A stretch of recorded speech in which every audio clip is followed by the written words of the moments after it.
নমস্কাৰ ছাত্ৰ ছাত্ৰীসকল আহা আজি আমি এডাৰ লেখাখণ্ডক এটা নিৰ্দিষ্ট অনুপাত মানে যিটো অনুপাত আমাক দিয়া থাকে m/n ধৰি লৈছো m/n ত ভাগ কৰো m আৰু n যিকোনো স্বাভাৱিক সংখ্যা হ'ব পাৰে কেনেদৰে কৰিম চাবলৈ তলৰ উদাহৰণটো লওঁ আহা ab ৰেখাখণ্ডক 3:2 অনুপাতত ভাগ কৰা এই ab ৰেখাখণ্ডডালক আমি 3:2 অনুপাতত ভাগ কৰিবলৈ তাৰ বাবে আমি প্ৰথমতে AB লগত সূক্ষ্ম কোণ কৰাকৈ সূক্ষ্ম কোণ মানে 90 ডিগ্ৰীতকৈ সৰু কোণক সূক্ষ্ম কোণ বুলি কয় সূক্ষ্ম কোণ কৰাকৈ এটা ৰশ্মি আঁকিলো এই ৰশ্মিডালৰ নাম দিলো ধৰা আমি AX ইয়াত কিমান ডিগ্ৰী কোণ আঁকিবা হেতু কোনো ধৰা বন্ধা নিয়ম নাই তোমালোকে AB লগত সূক্ষ্ম কোণ 90 ডিগ্ৰীতকৈ সৰু যিকোনো মাপৰ কোণে আঁকিব পাৰা এটো জুখিব নালাগে সিধা আঁকিলে 90 ডিগ্ৰী হ'ব আমি ভিতৰলে ভৰাই আঁকিলে 90 ডিগ্ৰীতকৈ কম হ'ব এতিয়া এই ৰশ্মিডালক আমি সমানে m আৰু n যে ভাগ দিয়া আছে m আৰু n ৰ যোগফলৰ সমান ভাগ কৰিম ইয়াত আমাক m মানে হৈছে 3 n মানে হৈছে 2 আমাৰ এই দুটাৰ যোগফল হ'ব 3 আৰু 2 যোগফল হ'ব 5 আমি এতিয়া এই ৰশ্মিডালক সমানে 5 ভাগ কৰিম যদি আমাক 4:3 দিলেহেঁতেন আমি 4/3 7 ভাগ কৰিলোহেঁতেন যদি আমাক 5:1 দিলেহেঁতেন 5/1 6 ভাগ কৰিলোহেঁতেন এতিয়া আমি এই সমান ভাগটো আমি কম্পাছৰ সহায়ত কৰিম কম্পাছক আমি এটা নিৰ্দিষ্ট ব্যাসাৰ্ধত মেলি লম নিজৰ ইচ্ছামতে এই ব্যাসাৰ্ধটো হ'ব এটা ভাগৰ যোগ তোমালোকে এটা কথা লক্ষ্য কৰিবা এই ৰশ্মিডালত যাতে 5টা ভাগ হয় হিমান বহলকে মেলি লবা তোমালোকে ইচ্ছা কৰিলে ৰশ্মিপাত বহাইও আঁকিব পাৰা এতিয়া আমি প্ৰথমতে a বিন্দুক কেন্দ্ৰ কৰি এই ৰশ্মিডালক কটাকৈ এটা বৃত্তচাপ আঁকিম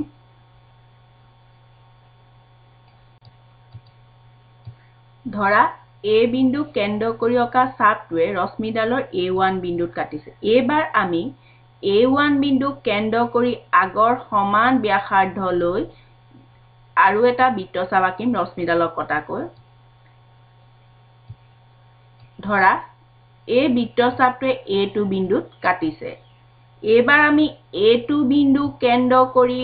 একে ধৰণে আকৌ এটা বৃত্তচাপ আঁকিম তোমালোকে মনৰ ৰাখিবা তোমালোকে কম্পাছ পা নেমেলিবাও নজবাবাও বৃত্তচাপ ব্যাসাৰ্ধ একে হলেহে ভাগকিটা সমান হ'ব এতিয়া এই বিন্দুটোৰ নাম দিলো আমি A3 এবাৰ A3 বিন্দু কেন্দ্ৰ কৰি আন এটা বৃত্তচাপ আঁকিম A2 নাম দিলো আমি A4 এবাৰ আমি A4 ক কেন্দ্ৰ কৰি অন্যটো বৃত্তচাপ আঁকিম A2 নাম দিলো আমি A5 তোমালোকে লক্ষ্য কৰিলে দেখিবা এই ভাগকিটা সমান যেটো আমি একে ব্যাসাৰ্ধলৈ আঁকিছো ভাগকিটা সমান হ'ব এতিয়া আমি A5 আৰু B বিন্দু সংযোগ কৰিম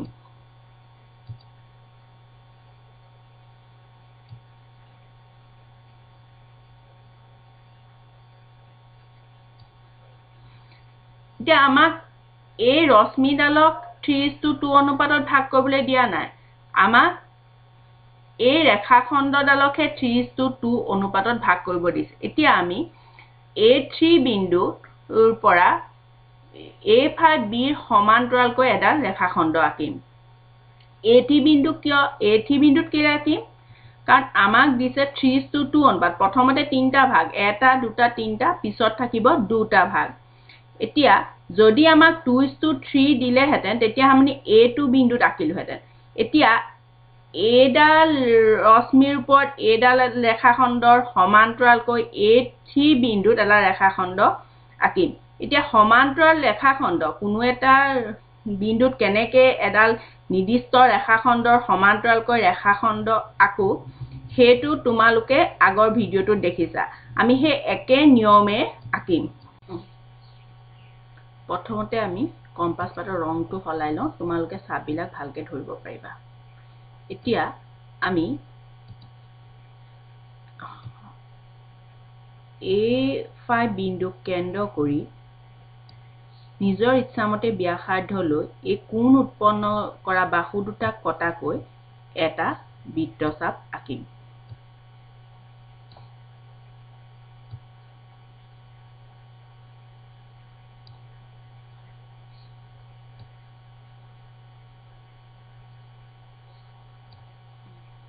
এতিয়া আমি একেই ব্যাসাৰ্ধ লৈ A3 বিন্দুত কেন্দ্ৰ কৰি মানে গম পাইছা A3 কিয় কেন্দ্ৰ কৰিছো কাৰণ A3 বিন্দুতে আমি আঁকিম ন A3 বিন্দু কেন্দ্ৰ কৰি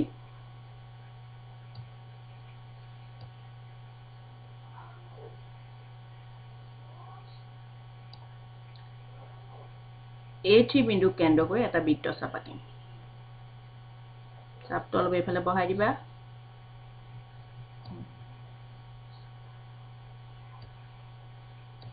এতিয়া আমি এই চাপটোৱে কোণ উৎপন্ন কৰা বাহুটা A2 আৰু A2 বিন্দুত কাটিছে নহয় নে আমি ইয়াৰ পৰা ইয়াৰ যিমান সিমানে ব্যাসাৰ্ধ লম তোমালোকৰ মনত পৰিছে চাগে যদি নাই পৰা আগৰ ভিডিওটোৰ লিংক মই ডেসক্ৰিপচন বক্সত দি দিম তোমালোকে চাই ল'বা এবাৰ মই কম্পাস পাতৰ কালাৰটো সলাই ন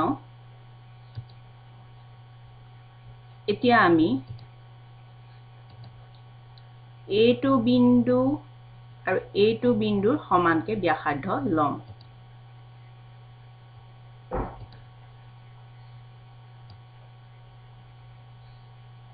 তাৰ কাৰণে আমি A2 বিন্দুত খুচি লৈ ইয়াৰ সমানকে মেলি লম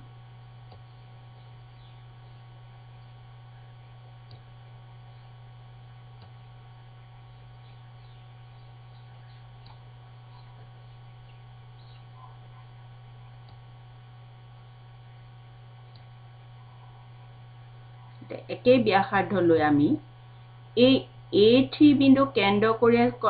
অকা চাপটোৱে যিটো বিন্দুত কাটিছিলে সেই বিন্দুত কেন্দ্ৰ কৰি আগৰ এই চাপটো হেউজিয়া ৰঙৰ চাপটো আগৰ চাপটো কটাকৈ এটা বৃত্তচাপ আঁকিম কম্পাস পাত মোক ঘূৰাবলে নহলে সেইকাৰণে তলত আনি লৈছো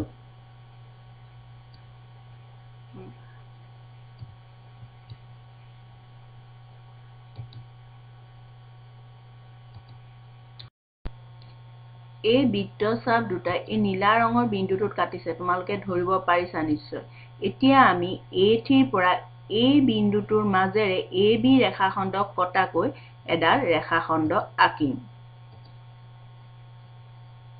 এই যিডাল আমি ৰেখাখণ্ড আঁকিম সেইডাল A5B ৰ সমান্তৰাল ৰেখাখণ্ড হ'ব যিটো বিন্দুত কাটিছে তাৰ মাজেদি আঁকিবলৈ চেষ্টা কৰিবা এতিয়া ধৰা এই ৰেখাখণ্ডডালে AB ৰ C বিন্দুত কাটিছে এই C বিন্দুৱে AB ৰেখাখণ্ডক 3:2 অনুপাতত বিভক্ত কৰিব এতিয়া তোমালোকে ধৰিব পাৰিছা কেনেকৈ আমি এডাল ৰেখাখণ্ডক সমানে 3:2 অনুপাতত বিভক্ত কৰিলো 3:2 হলনি তোমালোকক যিকোনো অনুপাত দিলে তোমালোকে একে নিয়মে কৰিব পাৰিবা যদি ৰেখাখণ্ডডালৰ মাপ দি থয় তেতিয়া হলে তোমালোকে আকুতে প্ৰথম ৰেখাখণ্ডডালৰ মাপটো জুখি আঁকিবা ধৰা 8 সেন্টিমিটাৰ দি থৈছে তোমালোকে এই বিডাল 8 সেন্টিমিটাৰ জোখত আঁকি লবা এতিয়া আমি ইয়াৰ অঙ্কন প্ৰণালীটো কেনেদৰে লিখিম চাও আহা অঙ্কন প্ৰণালী অঙ্কনত আমি যিটো আকো হেতুই লিখো প্ৰথমতে আমাৰ AB ৰেখাখণ্ড অকা হ'ল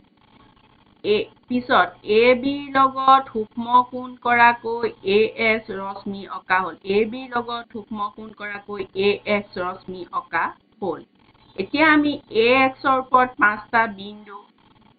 AX ৰ ওপৰত 5টা বিন্দু A1 A2 A3 A4 A5 বহুৱাম হয়নে কেনেকে বহুৱাম যাতে A1 equal to A1 A2 equal to A2 A3 equal to A3 A4 equal to A4 A5 মানে এই ভাগগিটা আমি সমানকে বহুৱাই ললো এতিয়া আমি কি কৰিম A5B সংযোগ কৰিম নহয়নে বাৰু A5B সংযোগ কৰা হ'ল এতিয়া A3 বিন্দুৱেদি আমি A5B বা BA5 ৰ সমান্তৰালকৈ এডাল ৰেখাখণ্ড আঁকিম A3 বিন্দুৱেদি A5B ৰ সমান্তৰালকৈ A3C অকা হ'ল এই ৰেখাখণ্ডডালে AB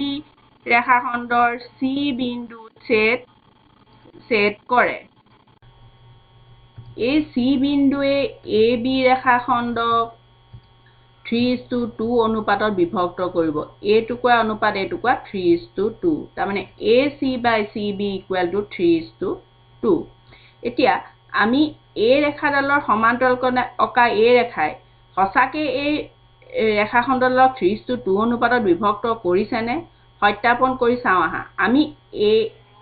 ডালৰ সমান্তৰালকৈ a ডাল আঁকিছো তাৰমানে A3C সমান্তৰাল A5B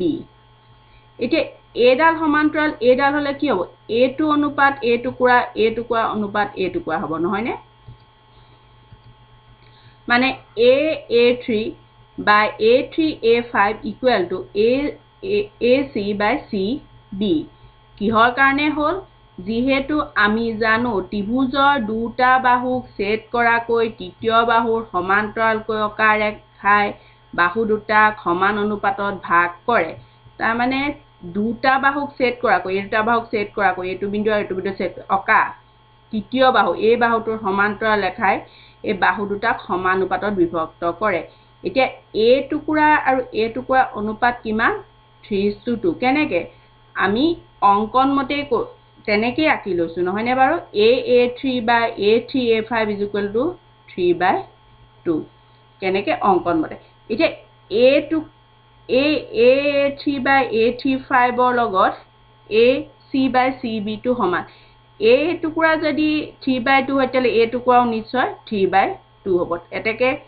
AC by CB is equal to 3/2 তাৰমানে এই বিন্দুটোৱে এই ৰেখাখণ্ডডালক 3:2 অনুপাতত বিভক্ত এতেকে সত্যাপন কৰা হ'ল ধন্যবাদ